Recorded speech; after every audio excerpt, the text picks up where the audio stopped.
Yu-Gi-Oh! What is up, YouTube? This is Jeremy from Team Bio, and today, guys, I actually have a Satellarknight deck profile for you. Satellarknight is one of my favorite decks. I obviously love all warrior-based decks for the most part. Sorry, UA, but you don't cut it. But I'm a huge fan of Satellarknights. I love their boss monster, Satellarknight Trevor. I think it's such a great card. So I've been actually playing this for probably about 2-3 years now, like right after it looped out of the meta. So I thought I'd show you guys my most recent current build after Chaos Impact. Not much with the deck has changed with anything out of Chaos Impact, really. I don't think anything from Chaos Impact is actually in there, but we are post-ban list. The meta's been kind of defined of what's going to be the best decks, being like Salamangreat and then Orcust still. So I tried building my main and side deck around that. So I'll just hop into the deck profile for you guys.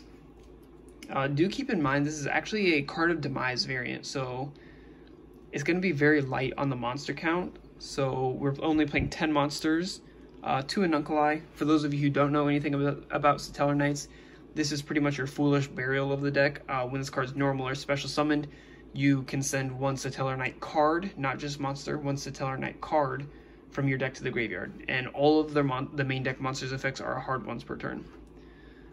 Next is Satellarknight Altair. When he's normal or special summon, you can target one Satellarknight monster in your graveyard, special summon it in defense position, but for the rest of the turn you can only attack with Satellarknight monsters. So you can't like normal summon this, special something back from your graveyard, and then go into like Utopia Double, Utopia Lightning, all that kind of, no, it's you're restricted to only attacking with Satellarknight monsters. Next is Satellarknight Deneb. She's pretty much Rhoda. When she's normal or special summon, she searches for any Satellarknight monster from your deck to your hand except for herself. All of these guys cannot search, special, or send themselves, only Satellarknights with another name. Next is one Satellarknight Vega. I go back and forth with wanting to play 1 or 2 of this. I've decided to stick to 1. I just feel like we don't want to draw into too many monsters since, again, this is a Card Demise variant, but we want to see her still. So it's kind of rough. So I'm sticking with 1 for now. And then my final card is actually more of a tech card than anything. You could take this card out for a second Vega, but it's actually one Satellarknight Alsam. I guess I should go over Vega's effect first. Is when she's normal or special summon, she specials Satellarknight from your hand. But Alsam is actually really good right now because of how grindy Tellarknights can get. When it's normal or special summon, your opponent loses 1,000 life points. Or you burn your opponent for 1,000 life points. So it does inflict damage. So random cards like Perform Age Damage Juggler would prevent it. But since the new time rules are in play, I feel like this is a really good tech option. It's definitely going to make your opponent more cautious about activating cards. What's the card called? Like any of the Solemns, Instant Fusion. Because every time you summon him, once per turn anyways, it's 1,000 life points gone. So if you can loop him 2-3 times between your turn and your opponent's, that's 3,000-4,000 life points, 1,000 life points every turn you summon him. So that's my tech card. First spell, so it's 10 monsters. First spells, 1 reinforcements to the army. They're all level 4 lower warriors. Obvious reasons are obvious. 3 Pot of Duality. Again, it's a Card Demise version.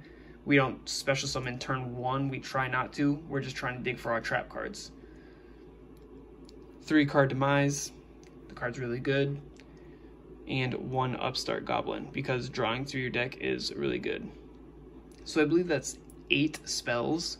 I was originally playing the Mystic Mind version because of how unreliant on monsters the deck is.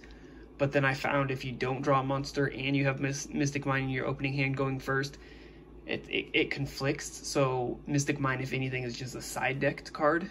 But yeah, that is it for the spells, 8 spells. Next is, obviously we have 22 slots left in our deck, so we're playing 22 traps, 3 of which being Call of the Haunted, Monster Recursion.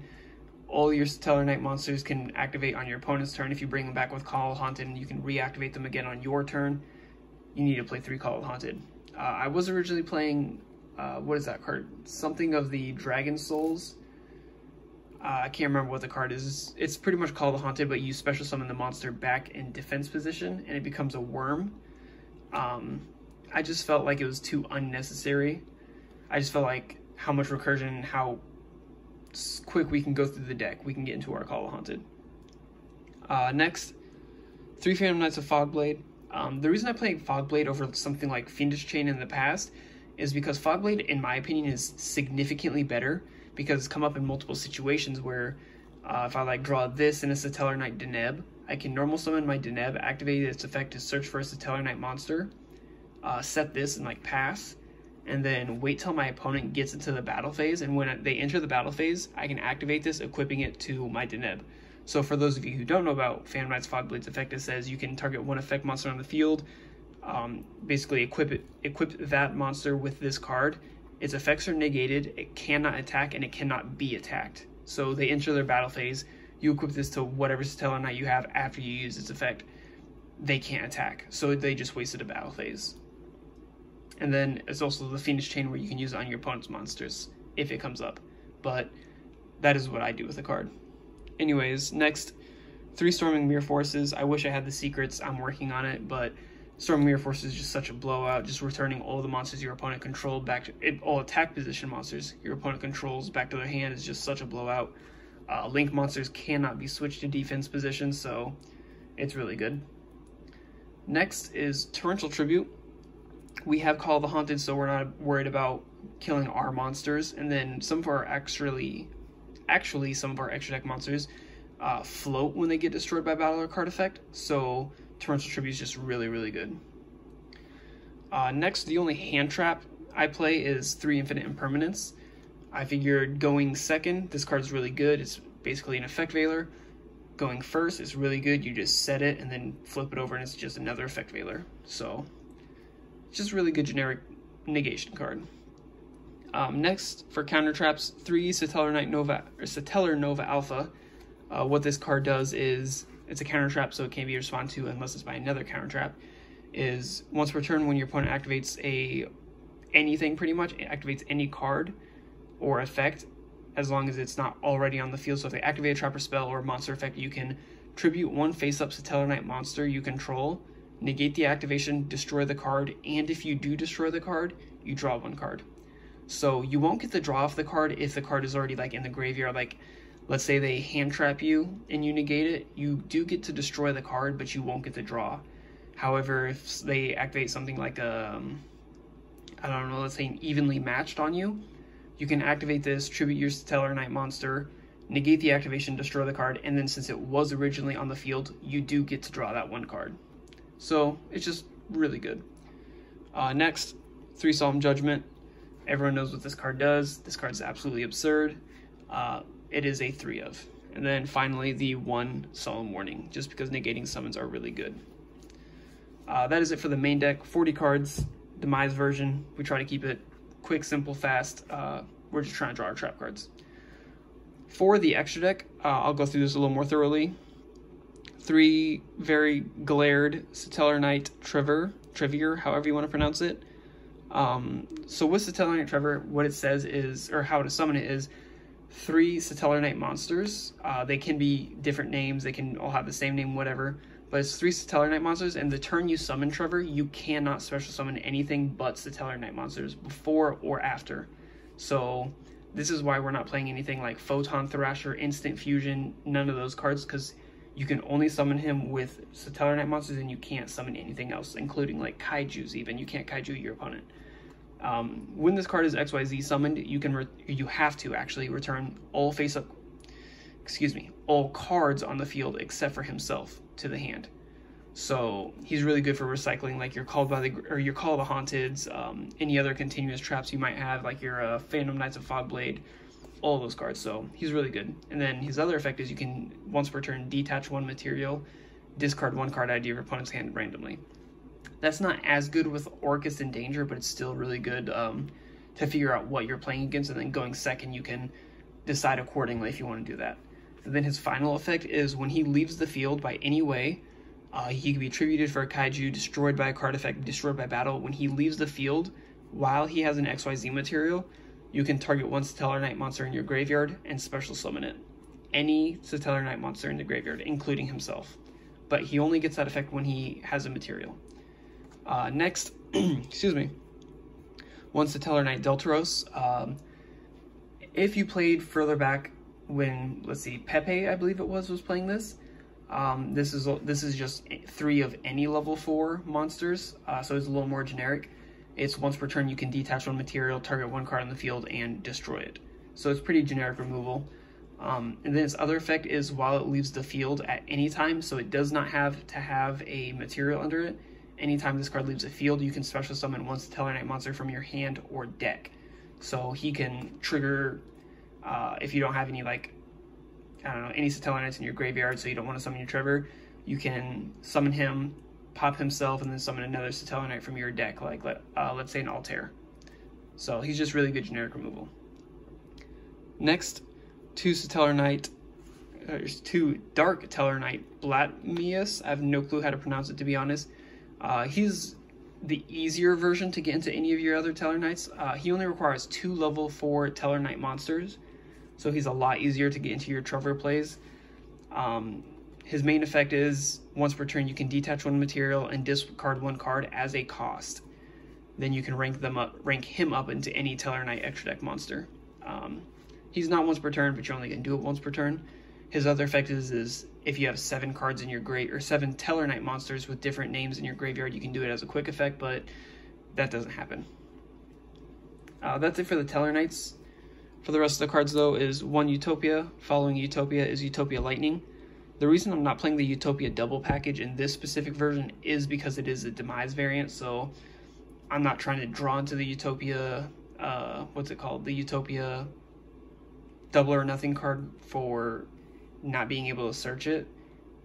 But I don't know. I just personally think the Utopia Lightning play is going to be a little better. 1 Babushka. The terribly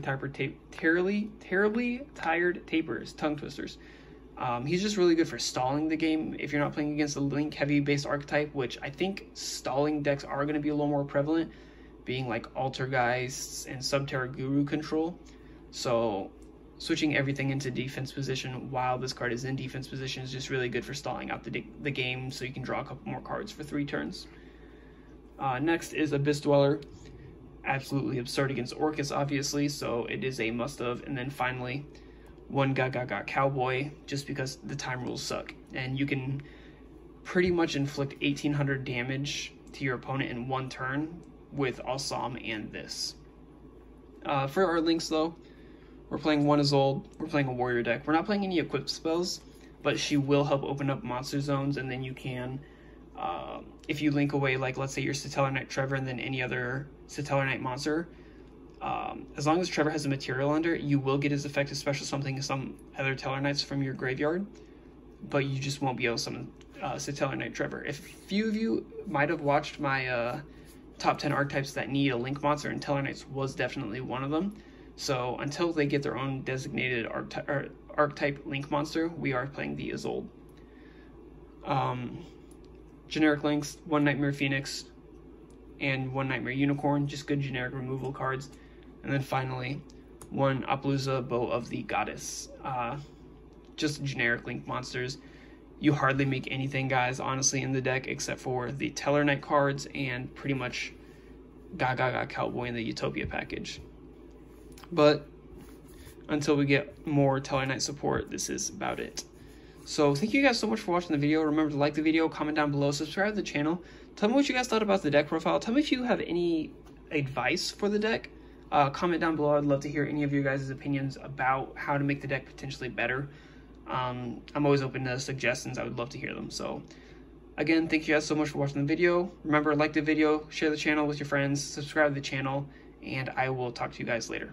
Recognize when I wreck a mic, leaving all y'all mesmerized. Killing instrumentals, but nobody wanna testify. In his prime, I think someone better check the guy. Always spitting heat, the beat gon' be hard to identify. Stress minds and wreck mics and leave with the best lines. My sex life is great cause I spit like a Tech 9. Stall competition, beat them with the lead pipe. Sleep on you rappers just like it's my bedtime. You already know that old big bro from the west side got you hoes smoking on my flow like a meth pipe. Forever cold, I'll eat your soul like a death site. Headed to the top, shining brighter than a headlight. You better recognize, I'm about to go off, putting on a show and I ain't even trying to show off. Here's the red dot, the shot, and kill Rudolph. Call me James Bond, cause I killed it with a suit on.